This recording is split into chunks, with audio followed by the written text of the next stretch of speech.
Nunca imaginei que minha própria mãe pudesse ser uma estranha.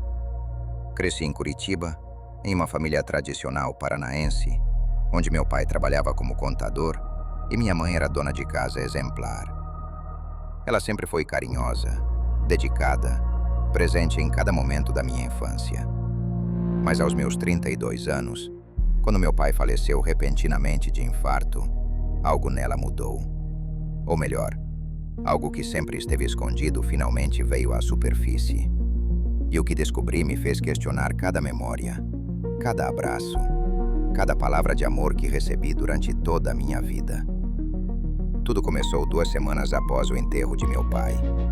Eu havia tirado licença do trabalho em uma empresa de TI para ajudar minha mãe com a papelada, inventário, questões burocráticas intermináveis que a morte traz consigo.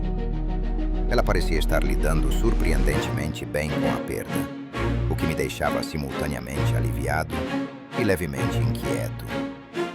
Uma tarde de quinta-feira, enquanto ela havia saído para fazer compras no supermercado, decidi organizar o escritório de meu pai, aquele cômodo que ele sempre manteve trancado, dizendo que era seu espaço sagrado de trabalho. Encontrei a chave no chaveiro dele e abri a porta pesada de madeira. O que vi inicialmente era normal. Estantes com livros de contabilidade, arquivos antigos, uma mesa organizada. Mas quando abri a gaveta inferior direita, trancada separadamente, meu mundo começou a desmoronar. Havia uma pasta grossa de couro marrom, e dentro dela, dezenas de cartas manuscritas, fotografias antigas e documentos oficiais que contavam uma história completamente diferente da que eu conhecia. As cartas eram de um homem chamado Ricardo, endereçadas à minha mãe, datadas de 28 anos atrás, exatamente 9 meses antes do meu nascimento. Cartas de amor apaixonadas, desesperadas, suplicantes. Clarice, por favor, não faça isso.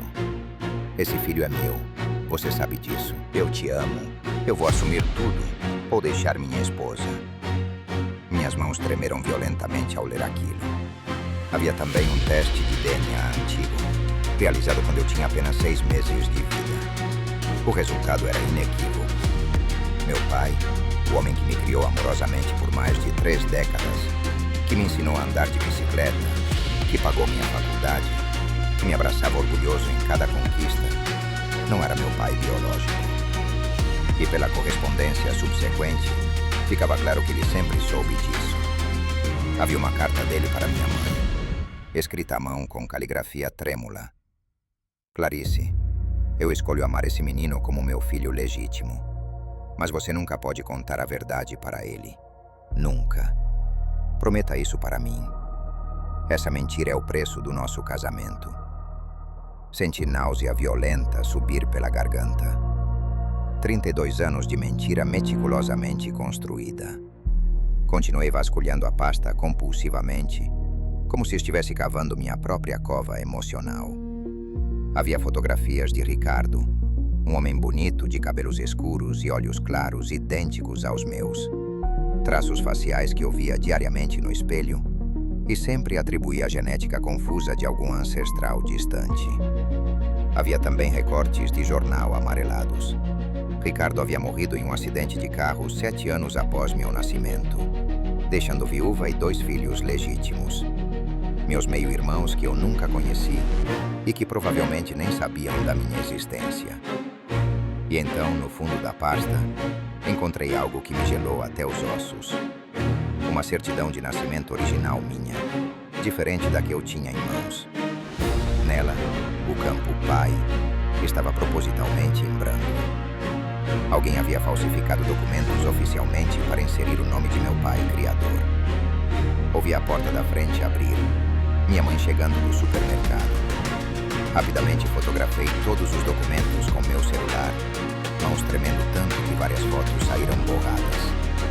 Fechei tudo, tranquei a gaveta, saí do escritório tentando parecer normal. Ela estava na cozinha guardando compras, cantarolando suavemente uma música antiga. Tudo bem, filho? Você está pálido. Ela notou imediatamente. Aqueles olhos castanhos maternais me examinando com preocupação que agora parecia completamente falsa.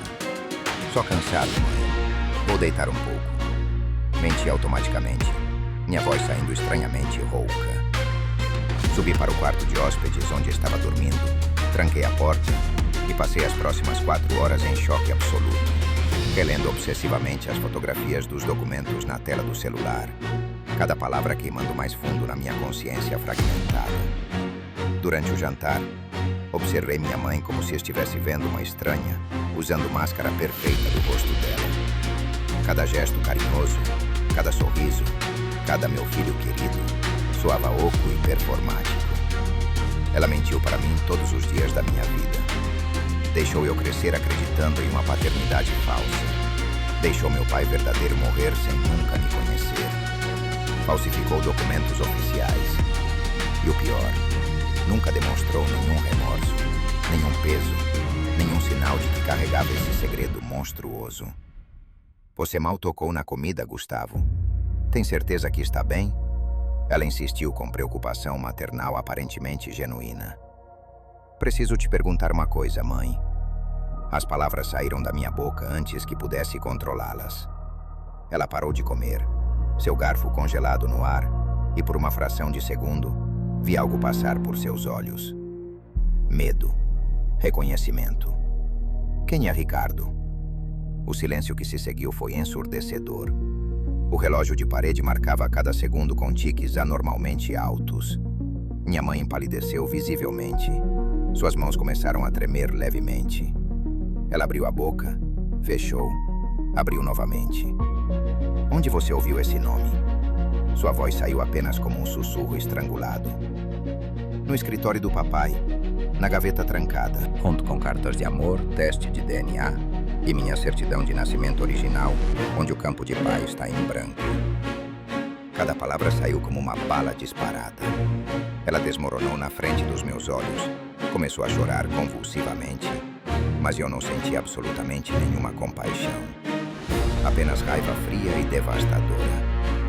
Você vai me contar tudo agora. Tudo. 32 anos de verdade em uma noite. Você me deve isso no mínimo. O que ela me contou nas próximas 3 horas destroçou completamente qualquer fundação que minha identidade tinha. Ricardo era um advogado casado com quem ela teve um caso apaixonado e destrutivo por 2 anos. Quando engravidou de mim, ele entrou em pânico, ofereceu dinheiro para aborto, implorou para que ela desaparecesse discretamente. Humilhada e desesperada, ela confessou tudo para meu pai criador, que na época era apenas seu namorado de 5 anos. Surpreendentemente, ele propôs casamento imediato. Ofereceu assumir a criança como sua, sob uma única condição inquebrantável. Eu nunca poderia saber a verdade. Seu pai te amou de verdade, Gustavo. Cada dia, cada momento, aquele amor era real e genuíno. Ele te escolheu conscientemente. Ela soluçava desesperadamente. Mas e Ricardo? Ele nunca quis me conhecer? Nunca tentou contato? Perguntei, minha voz cortante como vidro. Ela hesitou longamente, e nessa hesitação eu soube que havia mais. Ele tentou uma vez, quando você tinha 4 anos. Apareceu aqui, disse que havia se arrependido, que queria te conhecer. Seu pai o ameaçou processar por perturbação, falsificação de documentos, tudo. Ricardo desistiu e nunca mais voltou. 3 anos depois, morreu naquele acidente. Saí daquela casa naquela mesma noite.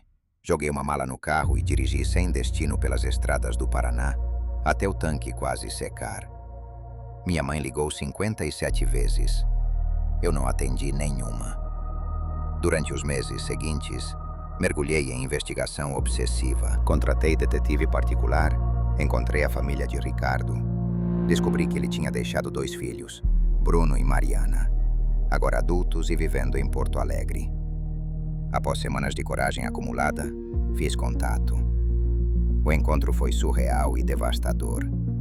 Eles tinham fotos do pai, histórias, memórias ricas de um homem que eu nunca conheci, mas cujos genes carrego. Fizemos teste de DNA oficial. Confirmado, éramos meio-irmãos. Bruno chorou ao me abraçar. Papai falava de você às vezes quando bebia demais. Dizia que tinha um filho que nunca pôde conhecer. Achávamos que era delírio ou fantasia. Mariana me mostrou o diário do pai, onde ele escreveu repetidamente sobre o arrependimento de ter me abandonado, sobre como queria me encontrar, mas tinha medo de destruir duas famílias simultaneamente. Voltei para Curitiba 6 meses depois do enterro. Minha mãe havia envelhecido 20 anos. A casa estava desleixada. Ela claramente não estava comendo direito. Quando me viu na porta, desabou em choro antes mesmo de falar qualquer palavra. Sentamos na mesma mesa de jantar onde tudo explodiu. Eu não sei se consigo perdoar você. Comecei, minha voz controlada, mas carregada de dor profunda. Mas estou tentando entender. Você era jovem, estava apavorada, fez escolhas desesperadas. Papai, o homem que me criou, escolheu me amar incondicionalmente apesar de tudo. Isso vale algo imensurável. Ela segurou minhas mãos, suas palmas geladas e trêmulas. Eu errei terrivelmente, Gustavo. Não um dia passou sem eu pensar se deveria contar a verdade. Mas quanto mais tempo passava, mais impossível ficava. A mentira cresceu até se tornar maior que todos nós. Hoje, 2 anos depois dessa revelação devastadora, reconstruo lentamente minha identidade fragmentada. Mantenho contato regular com Bruno e Mariana, meus meio-irmãos que se tornaram família genuína. Com minha mãe, o relacionamento é complicado, cheio de cicatrizes que talvez nunca cicatrizem completamente. Mas existe. Visito regularmente 2 túmulos. O de meu pai criador, a quem agradeço eternamente por me amar sem condições biológicas, e o de Ricardo, meu pai biológico, a quem perdoo pelo abandono e lamento profundamente nunca ter conhecido. Aprendi dolorosamente que família é construção muito mais complexa que sangue ou genética. Aprendi que pessoas boas fazem escolhas terríveis quando estão desesperadas. Aprendi que verdades enterradas inevitavelmente ressurgem, geralmente quando menos esperamos. E aprendi que identidade não é algo que recebemos pronto, mas algo que construímos constantemente, mesmo quando as fundações se revelam falsas. Cada manhã acordo e escolho conscientemente quem sou. Filho de 2 pais que me amaram de formas completamente diferentes. Filho de uma mãe imperfeita que fez o melhor que conseguiu em circunstâncias impossíveis. Irmão de pessoas que o destino escondeu, mas que encontrei finalmente. A verdade me destruiu temporariamente, mas também me libertou para construir algo mais autêntico e real sobre os escombros da mentira familiar.